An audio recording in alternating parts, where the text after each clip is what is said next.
Hey, this is Mark, and today we're going to be talking about the back squat. We will be able to see myself performing a number of reps over this video, and over the top of these reps I will talk you through the best way to set up and perform a good rep. So first things first, the setup. You want to set the bar at a height from which you can easily stand up with it and clear the rack or squat stand. Make sure you have the bar low enough so when you stand out with the bar you can clear the rack. If you are going to be lifting heavier, the bar will deform, and this can be an issue if you have it set up too high. Place the bar on the top of your traps so it sits across the shoulders. And then, using 2 to 4 steps, clear the rack and set your feet roughly under your hips, pointing your toes forward or slightly out. This will depend on preference and flexibility. Start with an upright torso, head back, elbows pointing down, shoulder blades squeezed together, lower back arched, ass out, knees straight, and weight over your heels. To initiate the squat, hinge forward at the knee, push your knees out in line with your toes, and sit down with your hips. Descend at a confident, smooth pace, don't dive bomb in, and don't be overly cautious either. Keep your lower back neutral throughout the entire lift. Squat to the deepest position you can while maintaining a good position.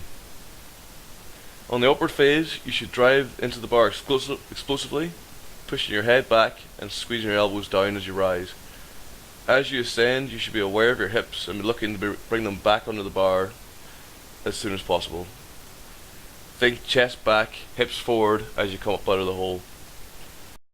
Some common problems are to be avoided. Leaning forward with the torso, this causes an increase in the moment arm on the spine and makes the upward phase much more difficult. You should try to remain upright throughout the lift with your torso as immobile as possible. Your knees and hips should complete the movement. Also remember to stay on your heel throughout. This will help in staying upright. Knees buckling inwards. This can be caused by a lack of flexibility or strength in your hips. There are a number of excellent tutorials online to address this issue with squatting, though remember to push your knees out as you rise. Losing lower back position deep in the squat, also known as butt wink.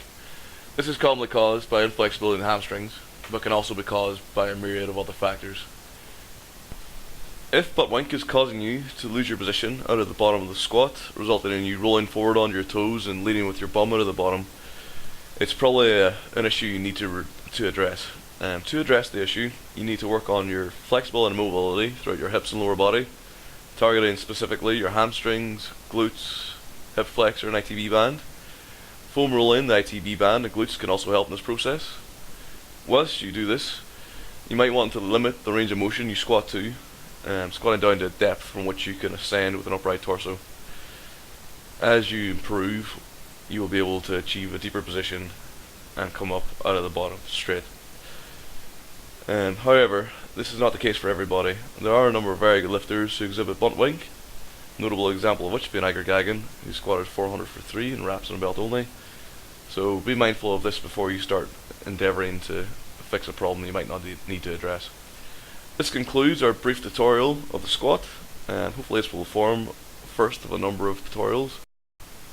If you have any questions, please feel free to leave a comment at the bottom or send me an email, and I'll try to respond to everybody as best as I can. In the meantime, if you'd like to like and subscribe to the channel, that'd be amazing. This is Mark, signing off.